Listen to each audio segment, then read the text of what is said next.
শুধু ক্ষমতার পরিবর্তন হলেই দেশের উন্নতি হবে না মন্তব্য করে বাংলাদেশ সফররত ব্রিটিশ এমপি রূপা হক বলেছেন, টেকসই উন্নতির জন্য দুর্নীতির শেকড় উপড়ে ফেলতে হবে। একই অনুষ্ঠানে বিএনপি নেতা আমির খসরু মাহমুদ চৌধুরী বলেন, গত ১৫ বছর যারা সরকারের সাথে ছিলেন শুধু তারাই ব্যবসা করতে পেরেছেন। গণতান্ত্রিক অর্থনীতির মাধ্যমে মৌলিক পরিবর্তন আনতে না পারলে দেশ আগাবে না। ইউকে বিসিসিআই এর এক অনুষ্ঠানে এসব কথা বলেন তারা। শিউলি শবনমের প্রতিবেদন। দেশের তৈরি পোশাক খাতের বাণিজ্য ও বিনিয়োগে যুক্তরাজ্য এবং বাংলাদেশের মধ্যে দ্বিপাক্ষিক অর্থনৈতিক সম্পর্ক আরও জোরদার করতে এই উদ্যোগ।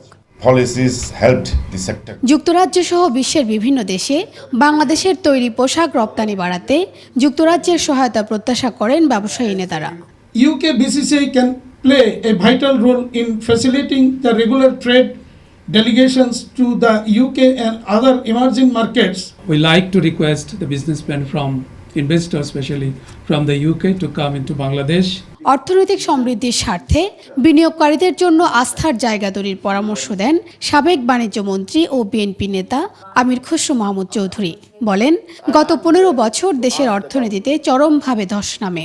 বলেছে আমাকে level playing field, democratisation of the economy, মুক্ত বাজার অর্থনীতি বলতে আমরা যেটা বুঝি ওইটা, and liberalisation of the economy.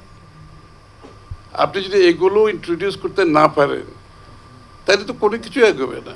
দেশের অর্থনৈতিক সমৃদ্ধির জন্য শুধুমাত্র তৈরি পোশাক বা এটি নির্দিষ্ট খাতের ওপর নয়, AI সহ নানা খাতে মনোযোগ দেওয়ার পরামর্শ দেন ব্রিটিশ এমপি রূপা হক। যদি আমরা খালি এক সিস্টেম রিপ্লেস করি, এক পার্টি আর এক পার্টি দিয়ে, এটা ভালো না, কারণ মানুষরা জেলে যাবে কিন্তু অন্যরকম মানুষ আগের চেয়ে, is that really healthy? এটা ভালো না যদি, and also I do think it seems strange to me as an outsider, two families have dominated everything for 54 years.